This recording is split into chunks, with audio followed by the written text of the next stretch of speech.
Buenas noches, hermanos y hermanas, amigos, amigas. Aquí estamos de nuevo un día más desde la parroquia de la Ascensión de la Iglesia Española Reformada Episcopal. Estamos en otro oficio vespertino. Cada día cuando comenzamos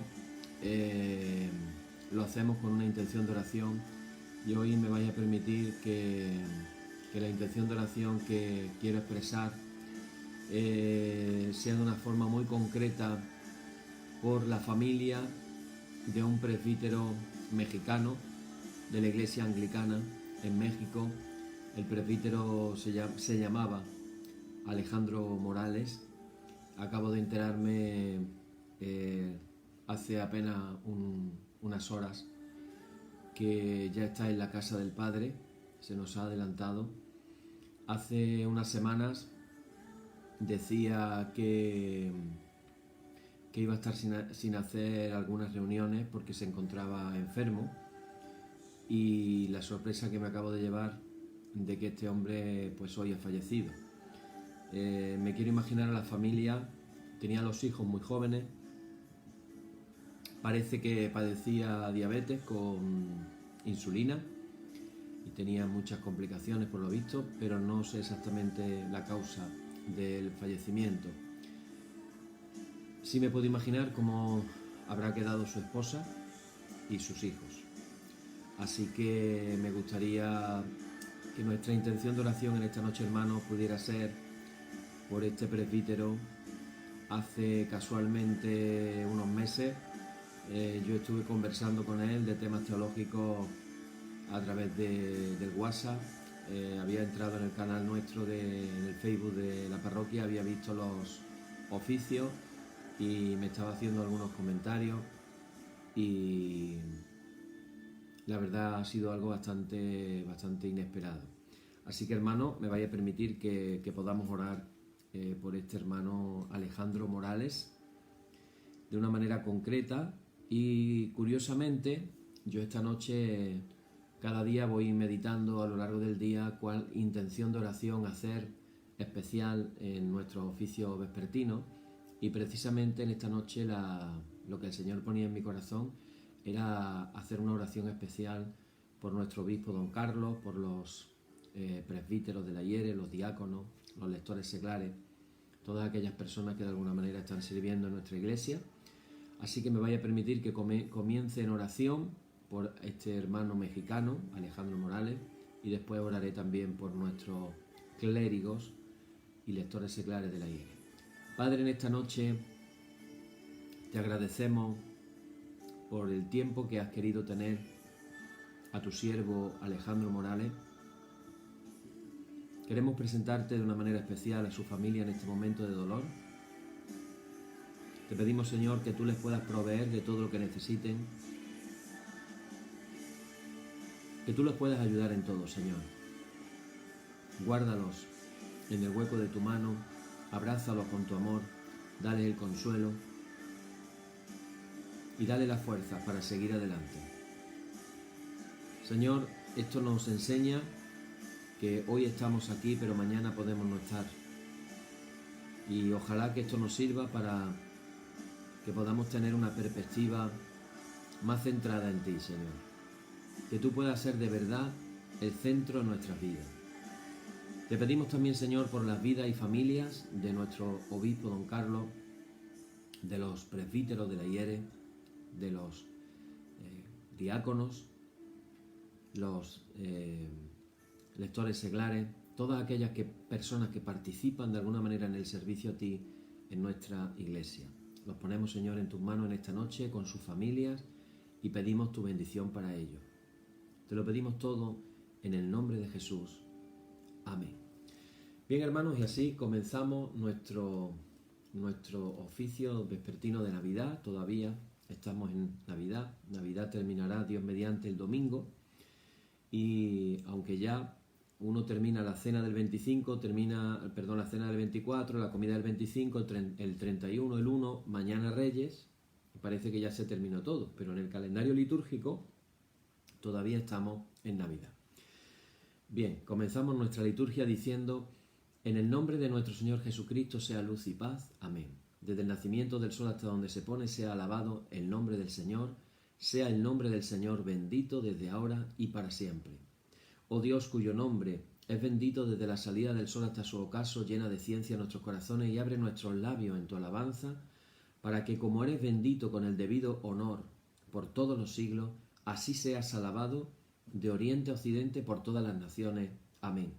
Por tu misericordia, oh Dios nuestro, que eres bendito y vives y gobiernas todas las cosas por los siglos de los siglos. Amén. Oremos, hermanos. Señor Jesucristo, sin cuya ayuda nada podemos hacer, capacítanos con tu gracia para que, llevando mucho fruto, demos gloria al Padre Celestial. Amén.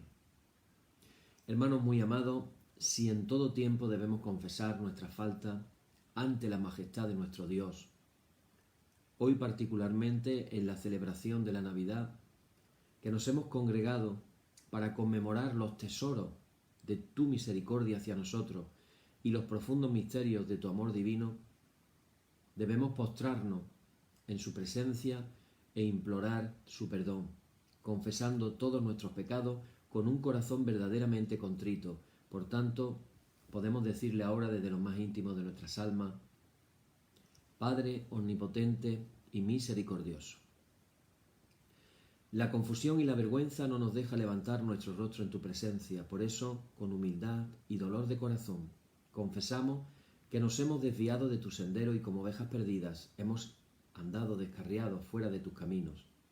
Hemos seguido desordenadamente las intenciones y deseos de nuestro propio corazón. Hemos roto tus santos mandamientos. Además de no hacer lo que debíamos, hemos hecho lo que no estaba bien hacer. Por eso, Señor, ten misericordia de nosotros, pobres pecadores. Perdona, oh Dios, a los que confiesan sus culpas, restaura a los que se arrepienten, según tus promesas declaradas a toda la humanidad, en Jesucristo nuestro Señor. Amén. Y el Señor Jesucristo, que tiene la potestad de perdonar pecados sobre la tierra y que no desecha al pecador que a Él acude para salud, oiga vuestros ruegos, perdone todos vuestros pecados y os conceda su Santo Espíritu, para que vuestra vida sea de aquí adelante pura y santa, hasta que seáis recibidos en el goce de su eterna gloria, en las mansiones del Padre Celestial. Amén. El Señor sea siempre con vosotros y con tu espíritu. La verdad brotará de la tierra, aleluya, y la justicia mirará desde los cielos, aleluya, aleluya. La misericordia y la verdad se encontrarán, la justicia y la paz se besarán. Gloria y honor al Padre y al Hijo y al Espíritu Santo por los siglos de los siglos. Amén. Señor, abre nuestros labios y nuestra boca anunciará tu alabanza.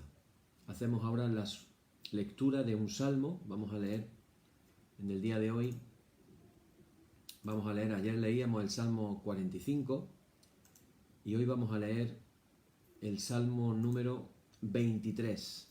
Un salmo que hemos leído muy a menudo y que se lee tradicionalmente en nuestro oficio vespertino. Hacía mucho tiempo que no lo leíamos, teniendo en cuenta además que en esta noche hemos comenzado nuestra oración, para los que habéis llegado un poquito más tarde, recordando la familia y la vida del presbítero Alejandro Morales, un presbítero mexicano de la Iglesia Anglicana de México, que en el día de hoy ha fallecido.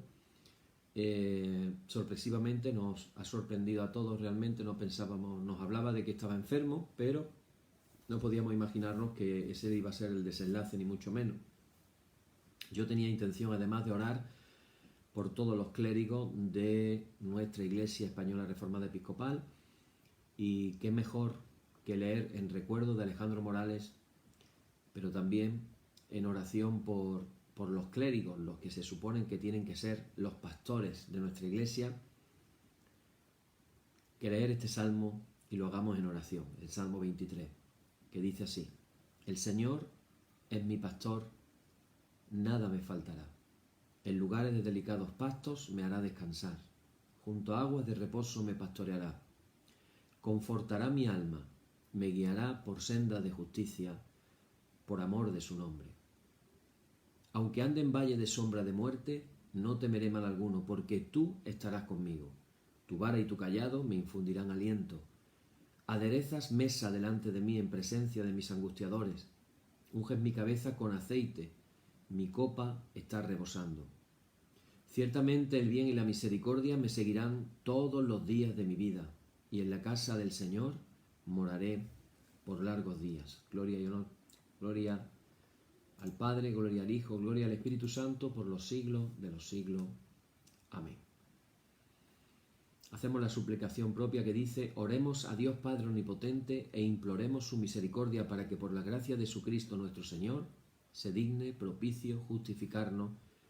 Concédenos esto, Dios eterno y omnipotente. Y hacemos, en estas noches lo estamos haciendo, la bendición propia del tiempo de Navidad.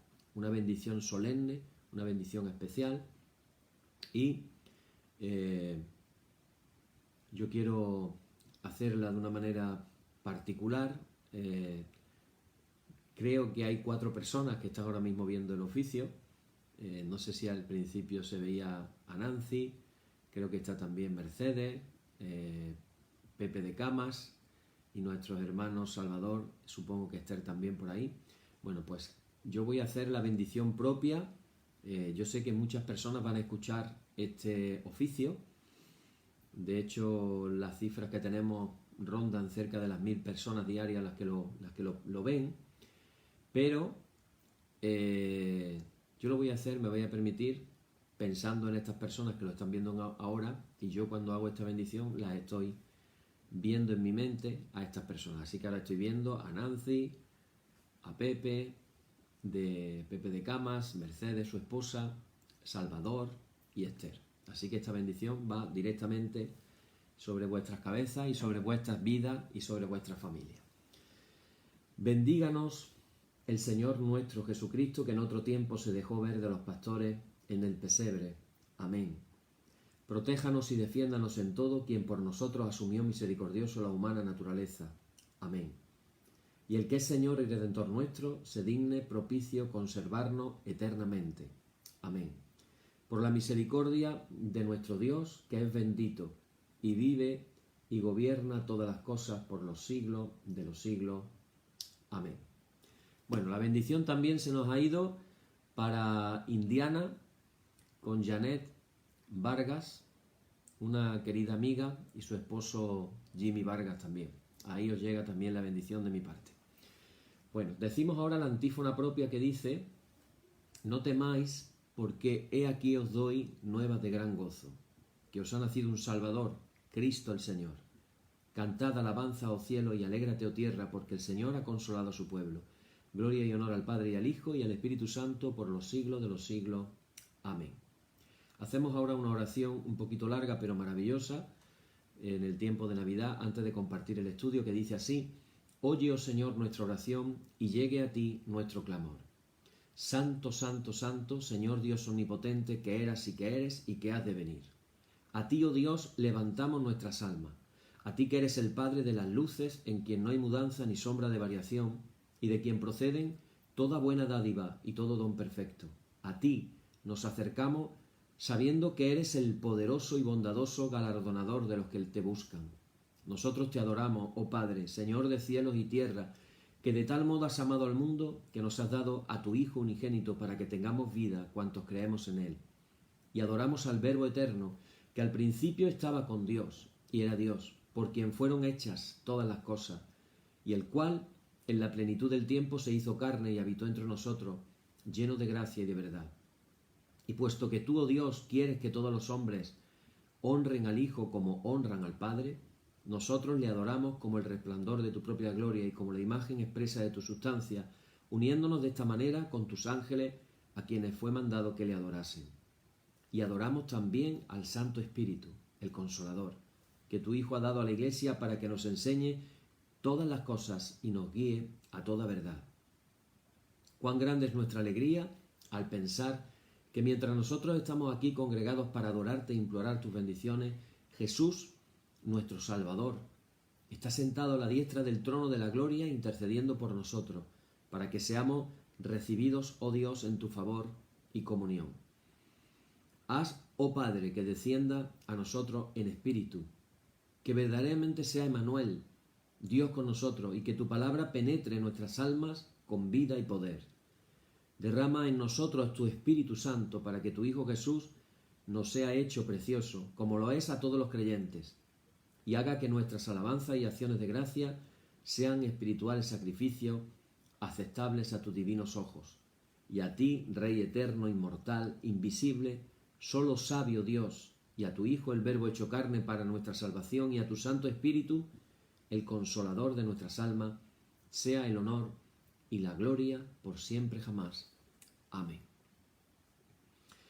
Bien, y con esto pasamos a nuestro estudio en esta noche. Ayer terminábamos otros aspectos de esta aproximación histórica que estamos haciendo a Jesús, hablando de Jesús como el Maestro de la vida. Hoy vamos a hablar de Jesús como el creador de un movimiento renovador. Ese movimiento renovador no es otro que el de sus discípulos cercanos, discípulos lejanos y los discípulos de los discípulos de los discípulos, es decir, un movimiento. Al principio fueron poquitos, pero después fue la iglesia creciendo. Y es que desde el primer momento Jesús lo encontramos, desde que él empieza su ministerio, lo encontramos rodeado de amigos, de colaboradores. La llegada del reino de Dios está pidiendo un cambio de dirección en todo el pueblo. Y esto no puede ser tarea exclusiva de un predicador particular. Es necesario que se ponga en marcha un movimiento de hombres y mujeres salidos del pueblo que a una con él, en unidad con él, ayudaran a los demás a tomar conciencia de la cercanía salvadora de Dios. Parece que la intención de Jesús es clara. Los seguidores lo van a acompañar en su vida itinerante por esos caminos que ya hemos hablado, de Galilea, de Judea. El día de hoy es muy interesante que abramos nuestra mente a la imaginación, porque vamos a recorrer caminos, lugares, situaciones, maneras. Y es interesante que mientras yo voy un poquito de algo como de narrador, tú te puedas imaginar en tu mente esas imágenes que trato un poco de transmitir. Daros cuenta de que ellos lo van siguiendo de manera itinerante. Los evangelios nos dicen que Jesús recorría las ciudades y aldeas en Galilea, también estuvo en Judea, también estuvo en Jerusalén. Esta gente que lo está siguiendo van a compartir con él su experiencia de Dios. Me llama la atención porque son varias las personas que me han dicho, no sé si tú te has planteado también esto, puedes ponerlo ahí en las observaciones. Cuando hablamos de la vida de Jesús, cuando hablamos de este privilegio que tuvieron sus seguidores, de conocerlo de cerca, de estar ahí, por ejemplo, imaginaros, por poner alguna escena, la multiplicación de los panes y los peces, a esos 12 discípulos, ¿cuál sería su sorpresa cuando Jesús bendice esos panes y esos peces y se los da a los 12, unos trocitos? Creo que eran 5 panes, si no mal recuerdo, 5 panes y 2 peces. Por muy pequeños que hicieran los trocitos, eran trocitos lo que le dio, pensarlo por un momento. 5 panes, tamaño así más o menos, 12 discípulos, pues tendría que partirlo por la mitad y darle por lo menos un poco menos de la mitad a cada discípulo, me imagino yo. Pero 2 peces entre 12, habría que cortar los peces en 6 cachitos para repartirlo entre los 12. O sea que lo que reciben los apóstoles, si te paras a pensar, son unos cachitos de pan y unos cachitos de peces, nada más. Y ahora Jesús le dice, ir y repartir eso, darle vosotros de comer. Y tú te puedes imaginar en ese cesto un poquito de pan, un poquito de pescado, cuando la primera vez el apóstol de los 12 empezara a repartir el pan y mirara de pronto y está el cesto lleno otra vez y el cesto no para de estar lleno y él no para de repartir, seguramente la primera vez lo miraría casi medio con temor, con miedo, como diciendo ¿esto qué es? Pero cuando luego veía que la cosa no fallaba, que cada vez que daba el cesto se llenaba, pues me imagino que se crearía un ambiente de una alegría, de un gozo desbordante. Pero cuando después de haber comido todo el mundo y haberse llenado, haberse saciado, en algunos países es muy típico el que cuando uno termina de comer y te preguntan, ¿te has llenado? O sea, parece que el objetivo de comer es llenarte. Siempre cuando me dicen, ¿te has llenado? Me imagino que me ha llegado la comida hasta aquí, ¿no? Pues algo así. Cuando se hubieron saciado, dice la palabra, todavía se recogieron 12 canastas con lo que sobró. Que por cierto Jesús no quiso que se tirara. Dijo que se recogiera, que no se tirara. No tiremos comida. Aprendamos la lección de Jesús. Pero tú te imaginas ahí. Entonces, claro, cuando uno se imagina las cosas que Jesús hacía, uno suspira y dice, ¿cuánto me habría a mí gustado haber vivido en aquella época? Y haber vivido aquellas cosas. Y entonces, bueno, todo tiene su parte positiva y todo tiene su parte negativa. Y aquí nos encontramos a estos seguidores. Recordad cuando hablábamos de Jesús al principio, decíamos, Él se va de su casa, comienza como un profeta itinerante, y como Él mismo dice, el Hijo del Hombre no tiene donde recostar su cabeza. Y entonces hablábamos de que en la construcción de las casas en las aldeas se construían 3 o 4 casas juntas, dejando un pequeño patio en el centro, que si nos paramos a pensar, en España, en Andalucía, había esas casas que le llamamos la casa del patio de vecinos, que era una casa grande donde vivían varias familias y en el centro había un patio. Yo mi recuerdo de ser más pequeño de mi vida era con 2 años. Tú dirás, ¿te acuerdas? Y yo te digo, me acuerdo perfectamente. ¿Y por qué me acuerdo? Porque yo estaba jugando en la calle con 2 años, mis hermanos también estaban en la calle, que eran mayores que yo. A mí me entraba sed, ¿y qué hacía yo? Me entraba al patio, mi madre estaba en el patio haciendo cosas, entonces mi madre se sentaba, ese es mi recuerdo, se sentaba en una silla de estas típicas de andaluza, las típicas sillas de estas de Enea, y yo me acuerdo a mi madre sacarse un pecho y yo comerme la leche de mi madre, con 2 años. No se me olvida esa imagen. Y en esa imagen está mi hermano Javier, que tenía 4 años más que yo, ya tenía 6, pero por lo que se ve, el producto nacional de mi madre era muy bueno, porque él estaba enfadadísimo porque él también quería. Entonces, él con 6 años todavía quería leche de mi madre. En esos patios, que en nuestros casos son patios interiores, en el caso en Galilea, en las aldeas, eran patios abiertos, es donde se dice que probablemente, tirados en el suelo, era donde dormían por la noche Jesús con sus discípulos. A lo mejor ya esa incomodidad nos va gustando un poquito menos. Y ahí iban, pero ellos estaban compartiendo la experiencia no solamente de ver a Jesús hacer las cosas, sino la misma experiencia que tenía Jesús con su propio Padre, con Dios. Daros cuenta de que para el judío ir al encuentro de su Dios significaba necesariamente tener que ir al templo. Si tú querías tener un encuentro con Dios, era al templo donde había que ir. Y con todo y con eso no podías entrar al lugar santísimo, que era un lugar reservado al sumo sacerdote. Pero ahora ellos estaban teniendo la experiencia de estar al lado de Jesús. Ese Jesús que les dijo a los discípulos, quien me ve a mí, ve al Padre. Y ahí andaban junto a Él. Ahí van a aprender a acoger esa llegada del reino, a ser guiados por Él en la participación de la tarea de anunciar a todos esa venida del reino de Dios, que era lo que Jesús estaba predicando. Jesús mismo los va a educar y los va a adiestrar para esa misión. Pero claro, surgen preguntas, ¿cómo se llegó a formar ese grupo de discípulos y de discípulas más cercanos a Jesús? Recordar que ya hemos dicho que históricamente hablando y a través de las fuentes que tenemos en los evangelios, también había discípulas de Jesús, pero no discípulas a medias, discípulas igual de discípulos que los hombres. Y esto es algo que a veces nos cuesta que nos entre en la cabeza. O sea, es como que no somos capaces de reconocer esa realidad, pero realmente es así. La experiencia, sin embargo, fue una experiencia breve, aunque evidentemente muy intensa.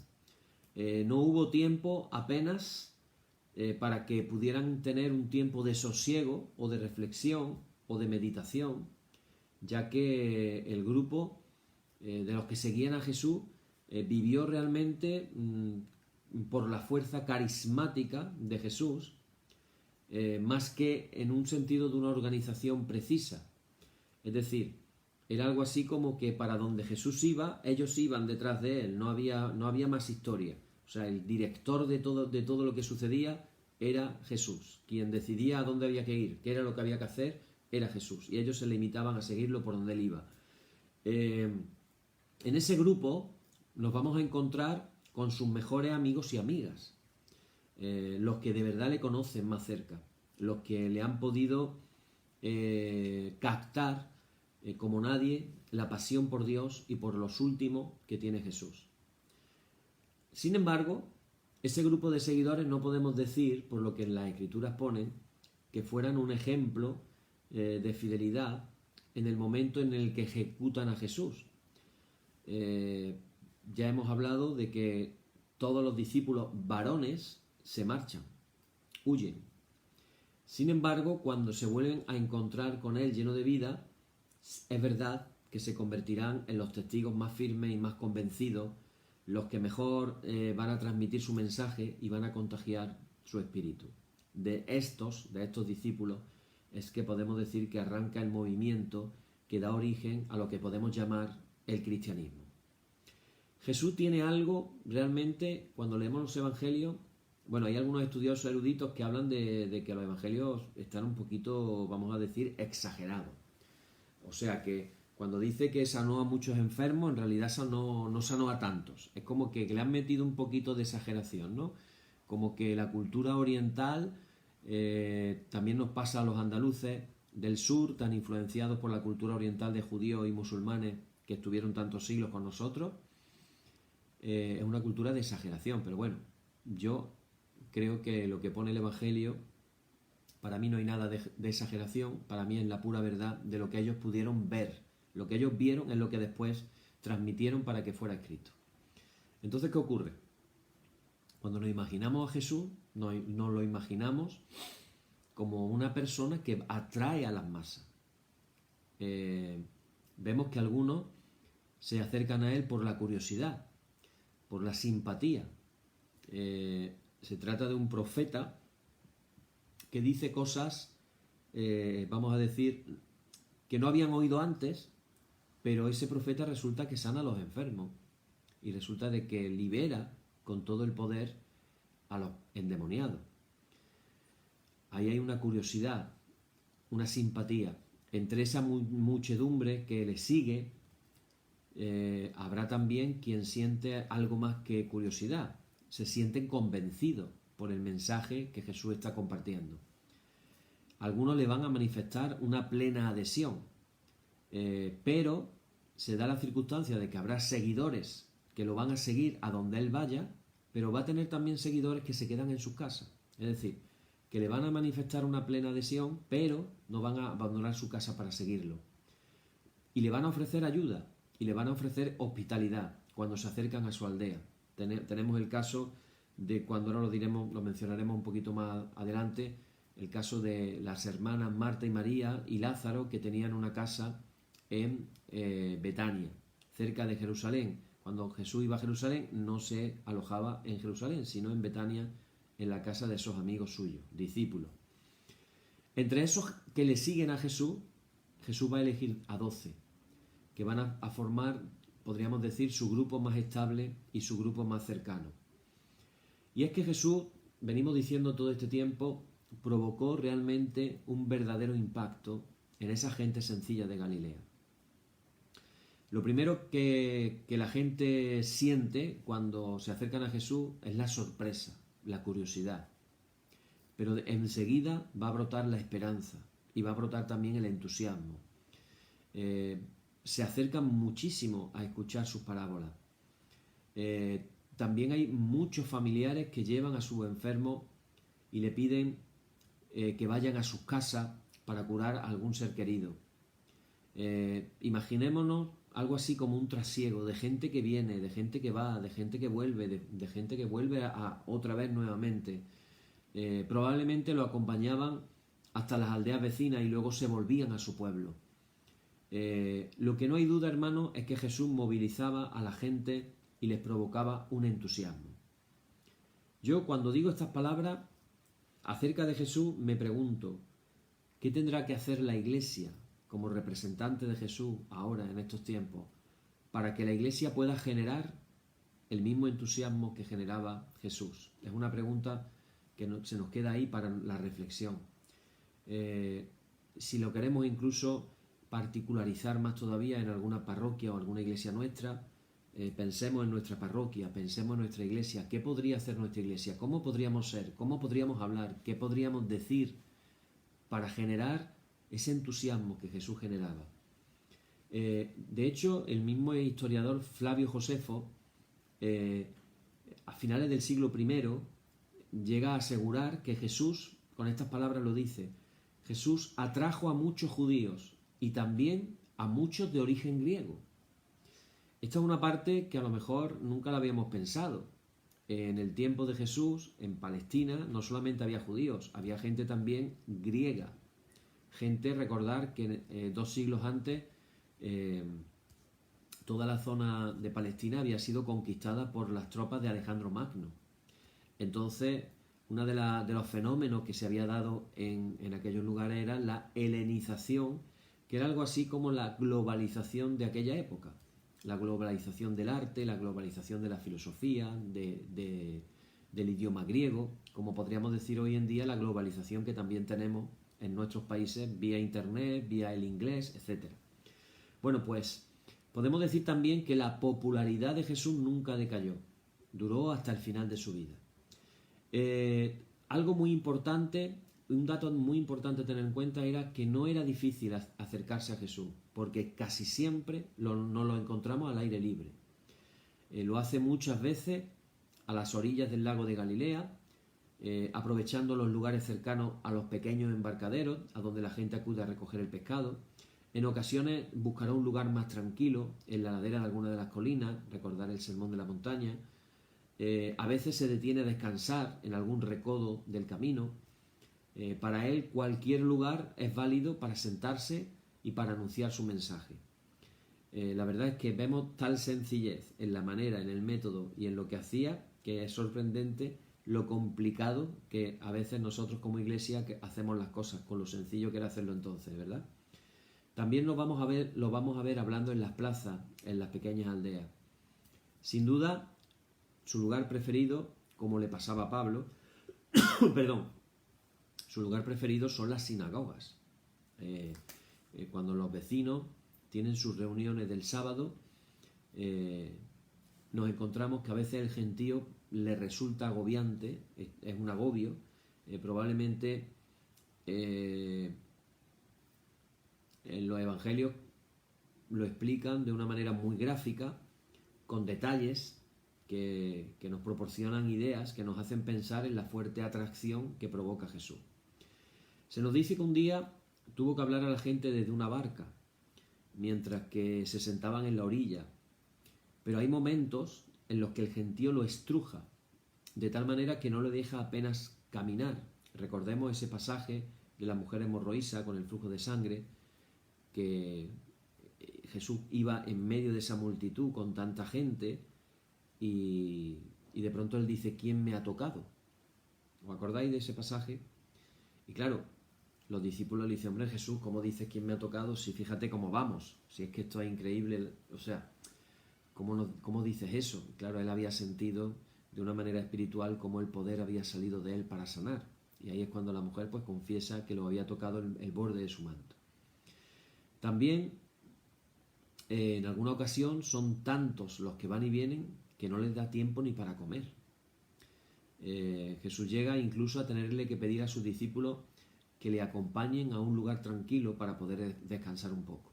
Esa era la intensidad tremenda del ministerio que Jesús comienza a realizar. La mayor parte de los que se mueven tras Jesús para escuchar sus parábolas y ver sus curaciones van a pertenecer, como ya lo hemos explicado antes, a los estratos más pobres y de gente más desgraciada. Jesús no andaba por los palacios. Jesús no andaba con los ricos. Esa es la realidad. Lo queramos adornar como lo queramos adornar, Jesús va sobre todo, estadísticamente hablando, va a la gente sencilla. De hecho, nunca le fue a predicar a Herodes, ni a Pilatos, ni a los sumos sacerdotes. Es decir, las veces que se encuentra con ellos no es precisamente para predicarle, es que lo habían apresado ya con la intención de matarlo. Así que esa gente sencilla, vamos a decir ignorante, sin ningún relieve social, pescadores, campesinos que viven de su trabajo, familias que le traen a sus enfermos, mujeres que se atreven a salir de casa para ir a conocer al profeta, mendigos ciegos que tratan de atraer a gritos la atención de Jesús, grupos que viven lejos de la alianza, reconocidos como pecadores, que ya no practican la ley, o vagabundos y gente sin trabajo que no tiene nada mejor que hacer. Y cuando Jesús ve a esa gente, a Jesús, como vemos en la palabra del Señor, se le conmueve el corazón. Pues los ve, los define como maltrechos, abatidos, como ovejas sin pastor. Estábamos leyendo antes el Salmo 23, el Señor es mi pastor, nada me falta. El Señor es el que me lleva a los verdes prados. Oremos, hermanos, para que los que tenemos el llamado, el ministerio de ser pastores, de verdad podamos llevar a las personas a los verdes prados. Ahora bien, no siempre la curiosidad de esta gente se traduce en una adhesión profunda y duradera. Yo os hablaba antes de los pros y los contras. Hay pros y hay contras. Daros cuenta de que hay gente que le escucha, pero hay gente que le escucha, pero el escucharle no le lleva a una adhesión profunda y duradera. Es decir, no todo al que Jesús le hablaba producía un efecto positivo en su vida, porque al final depende de nuestro libre albedrío lo que nosotros podamos decidir. Me viene a la memoria el caso de ese joven rico que habla con Jesús y Jesús le dice, bueno, pues te falta una cosa, vende todo lo que tienes y dáselo a los pobres y sígueme. Y claro, el joven rico se dio la vuelta y se fue. Es decir, veía mejor, consideraba mejor los bienes que tenía que lo que Jesús le pudiera decir o ofrecer. Ahí nos encontramos a gente que le puede escuchar con admiración, pero ojo, se resiste a su mensaje. Hoy nos puede pasar lo mismo. Podemos estar escuchando con admiración la palabra del Señor, pero nos resistimos al mensaje de la palabra del Señor. Le resulta difícil a esa gente el cambio de actitud que Jesús está esperando de ellos. En poblaciones como por ejemplo Corozaín, Betsaida y la misma ciudad de Cafarnaúm rechazarían su mensaje y permanecerían indiferentes. Sin embargo, vuelvo a repetir, son la mayoría los que sintonizan con él. Entre estos que le siguen hubo personas y familias enteras que le manifestaron una adhesión cordial. Y ese entusiasmo podemos decir que no es un sentimiento pasajero. Algunos le siguen por los caminos de Galilea. Otros no pueden abandonar sus casas, pero están dispuestos a colaborar con él de diversas maneras. Como he dicho antes, le van a ofrecer alojamiento, comida, información y todo tipo de ayuda cuando llega a sus aldeas. Es más, me quiero imaginar a Jesús llegando a las aldeas y antes de llegar incluso la gente esperarle porque Jesús viene. Aquellos chivatillos que van por delante diciendo que ya viene Jesús.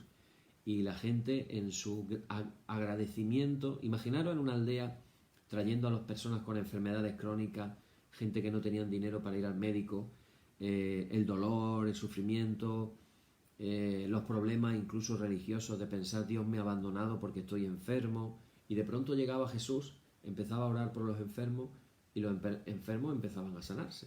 ¿Cómo se sentiría aquella gente? ¿Cómo se sentirían aquellas personas? Podrían sentir, Dios nos ha visitado, Dios está aquí con nosotros, Dios nos ha bendecido. Y eso evidentemente haría surgir en ellos un montón de agradecimiento. Y seguro que en ese ir a esa aldea mucha gente le preguntaría, bueno, ¿y a qué aldea vas? ¿Cuál es la aldea que vas a seguir? No, voy a la siguiente. Seguro que alguien correría para avisar a la gente de la otra aldea y decirle que viene Jesús, que Jesús viene. Y imaginaros ese gentío de gente yendo detrás de Jesús a ver qué iba a pasar en la siguiente aldea. La verdad es que fue algo realmente maravilloso. La realidad también, por otro lado, es que si Jesús no hubiera recibido el apoyo de esas personas, difícilmente hubiera podido moverse con ese grupo de discípulos itinerantes que acompañaban a Jesús. Bastantes de ellos, de esos que le siguen a Jesús, pudieron ser probablemente familiares de enfermos curados por Jesús o amigos y vecinos que desean agradecer de alguna manera esa visita que ha hecho al pueblo. Estos adeptos repartidos por los pueblos de Galilea y de Judea, en realidad podríamos pensar en ellos como verdaderos grupos de apoyo que estarían colaborando estrechamente también con Jesús. Aunque nunca se les llame discípulos, pero son personas que le están escuchando con la misma fe, la misma devoción que los que le acompañan en esa vida itinerante. La verdad es que no conocemos muchos de esos discípulos sedentarios, los itinerantes, los que andaban con él, y los sedentarios que se quedaban en sus casas. Hemos hablado de Lázaro, de Marta y María, que estaban en su casa de Betania, en esa pequeña aldea, que estaba situada a tan solo 3 kilómetros de Jerusalén. Pero también las escrituras nos hablan de que es invitado a comer posiblemente por un leproso de Betania al que había curado anteriormente. En la aldea de Betfagé, que estaba también muy cerca ya de Jerusalén, parece que le prestaron un burrito para subir a la ciudad. Recordáis esa escena, ¿no? El domingo de Ramos manda a sus discípulos, le dice que vayan a tal lugar y que pidan un burrito para su señor. Y claro, lógicamente, la persona que le presta el burrito pues tenía que conocer seguramente a Jesús, lo más probable. Se nos habla también de otro amigo que vive en Jerusalén, que será el que les prepare esa sala donde celebrarán aquella última cena memorable en la que Jesús se va a despedir de aquellos discípulos. Estos constituyen precisamente el grupo más cercano a Jesús, esos que van a estar en esa última cena. Un grupo que está integrado, repito, aunque nos choca a nuestra mente, nos choca a la idea machista, era un grupo integrado por hombres y por mujeres, que atraídos por la persona de Jesús abandonaron su familia por lo menos durante un tiempo y se aventuraron a seguir ese camino itinerante que Jesús hizo. Serían algo más de 2 años.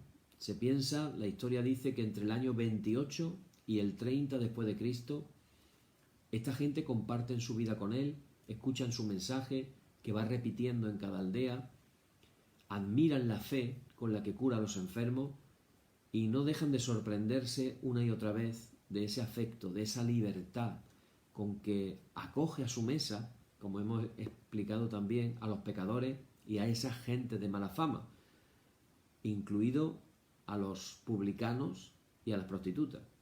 O sea, la gente que se sentaba a la mesa con el Señor, de hecho no era, si aplicáramos el famoso refrán de dime con quién anda y te diré quién eres, ahí a Jesús le iría bastante mal con ese refrán, pero lo cierto es que era justamente al contrario. Jesús estaba trabajando en los corazones de esas personas al acogerlos. Se piensa que los discípulos caminaban unos metros, como era la costumbre, unos metros detrás de Jesús.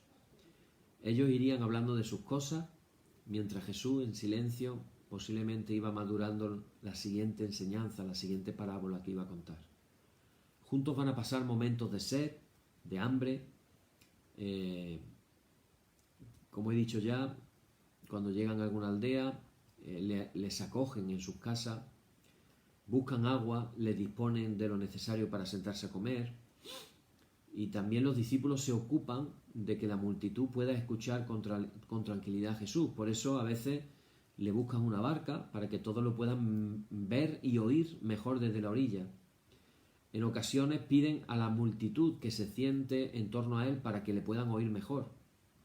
Y cuando termina el día, despiden a la gente y se preparan para el descanso. Son los momentos posiblemente más íntimos en los que ellos conversarían con Jesús, harían como un intercambio de impresiones, podrían preguntarle cosas a Jesús. Por eso hay pasajes en los evangelios en los que se habla cómo Jesús a ellos les explicó las parábolas de una manera, les explicó las parábolas mientras que a los demás no les explicaba las parábolas. Podríamos decir que estos discípulos y discípulas fueron sus confidentes.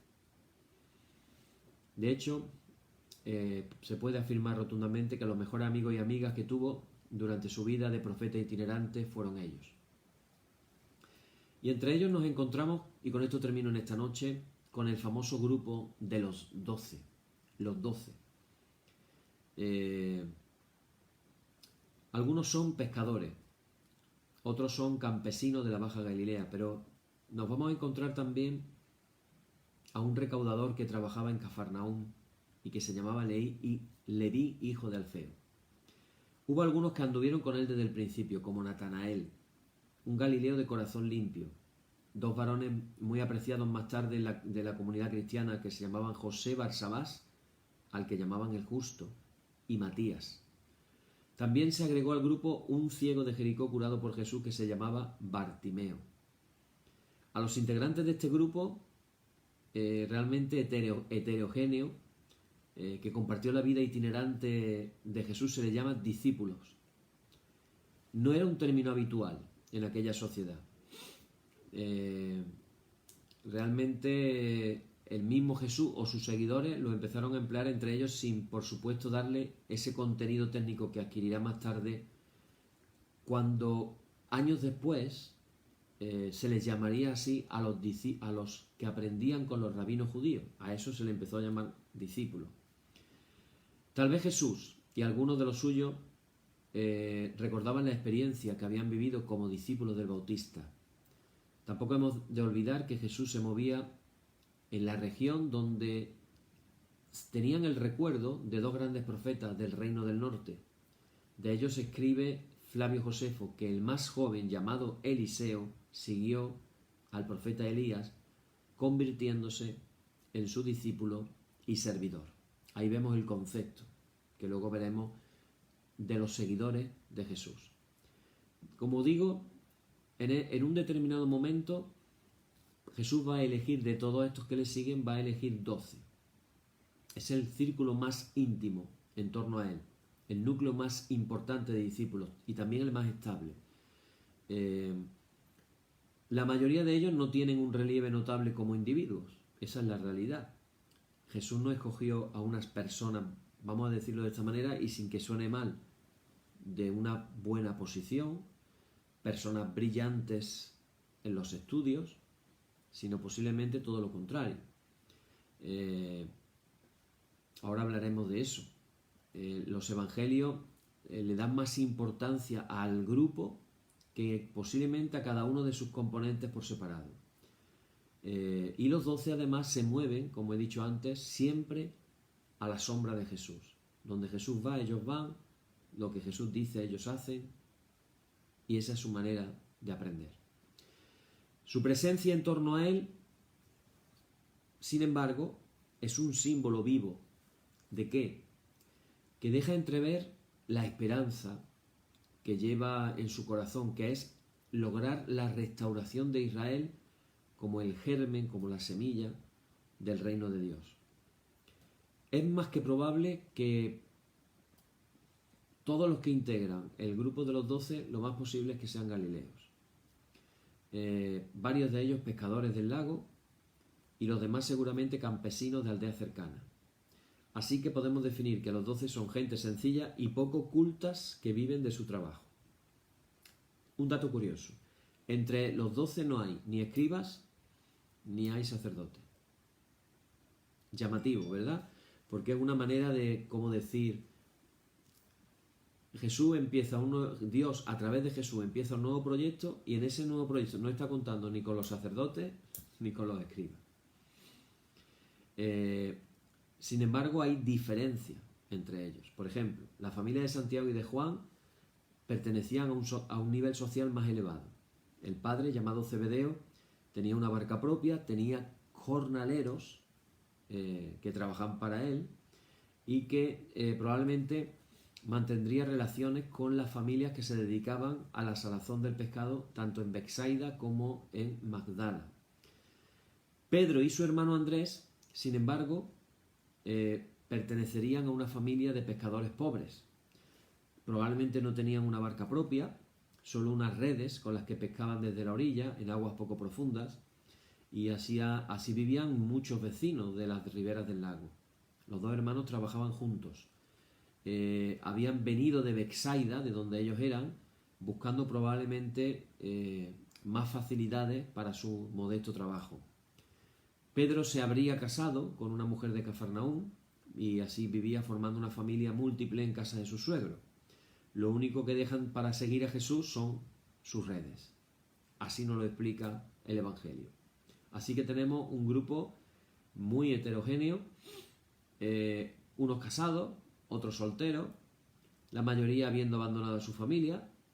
En el caso de Santiago y de Juan, un detalle curioso, son acompañados con su madre Salomé, que va con ellos, lo mismo que Santiago el menor y el otro Juan, a los que acompañaba su madre María.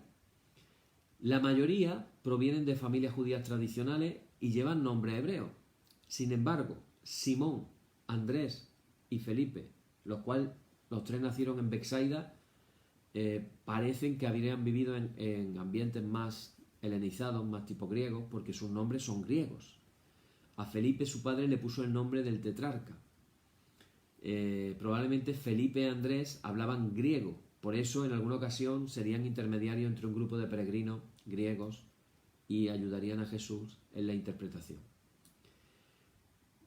Mañana vamos a seguir hablando de este grupo, vamos a hablar de cómo no era fácil la convivencia entre ellos porque eran muy diferentes unos de otros, y vamos a hablar también de algunos de ellos personajes un poco más destacados, como sería, por ejemplo, el caso de Pedro. Bueno, pues hasta aquí vamos a llegar.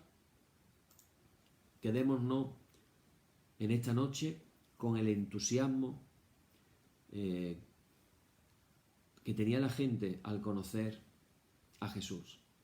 Y esto nos enseña para nuestro tiempo, hermanos, que ojalá que aprendamos a llevar a Jesús en nuestros corazones y que podamos transmitir lo mismo que transmitía Jesús. Podemos hacer una oración pidiéndole al Señor que nos conceda la gracia de parecernos cada día más a Jesús, para que podamos actuar, pensar, hablar, vivir como lo hacía Jesús. Esto es un mensaje que podemos encontrar entre los místicos, y casi siempre cuando hablamos de la palabra místico estamos pensando en alguien que solo ora, que solo está ahí en oración contemplativa o algo así, ¿verdad? Sin embargo, no, cuando estudiamos las vidas de los místicos nos damos cuenta de que eran gente muy activa, porque la transformación, la unión con Dios de la que habla la mística, el parecernos cada día más a Jesús, nos lleva a ser personas como Él. Y Él, hermano y hermana, no se quedó quieto en su aldea de Nazaret. Salió de ahí para nunca volver a vivir más ahí y revolucionó completamente su tierra. De hecho, 2000 años después, todavía estamos hablando aquí de Él y de las cosas que dijo y de las cosas que hizo. Y vamos a seguir hablando porque todavía queda mucho para hablar de Él. Pero pidámosle al Señor esta gracia. Señor, concédenos la gracia de parecernos cada día más a ti. Amén. Y seguimos con nuestra liturgia para concluir. Decimos ahora, oh Señor, santifícanos en tu verdad, tu palabra es la verdad. Amén. Y ahora nos unimos a millones de cristianos de todo el mundo que hacen la oración que nuestro Divino Maestro nos enseñó a decir, a hacer, a orar. Y decimos todos juntos, Padre nuestro que estás en los cielos, santificado sea tu nombre. Venga tu reino, Hágase tu voluntad como en el cielo, así también en la tierra. El pan nuestro de cada día, dánoslo hoy, y perdónanos nuestras deudas, así como nosotros perdonamos a nuestros deudores. No nos dejes caer en la tentación, mas líbranos del mal. Amén. Líbranos del mal y confírmanos en tu temor con toda obra buena, oh Trinidad, Dios nuestro, que eres bendito y vives y gobiernas todas las cosas por los siglos de los siglos. Amén. Terminamos con la doxología que dice: Gloria en las alturas a Dios y en la tierra paz, buena voluntad con los hombres. Y la gracia del Señor Jesucristo y el amor de Dios y la participación del Espíritu Santo sea con todos vosotros. Amén. Bien, hermanos, pues muchas gracias por estar aquí en este oficio vespertino. Que el Señor bendiga enormemente vuestras vidas. Y a ver mañana, si habéis sido buenos o malos, a ver qué os traen los Reyes Magos. Así que ojalá que haya sorpresas positivas. Y mañana pues seguiremos con más, con este tema. Vamos a seguir hablando de los 12 y vamos a hablar también de más cosas acerca de nuestro Jesús, nuestro querido Señor y Maestro. Amén. Hasta mañana, que el Señor os bendiga.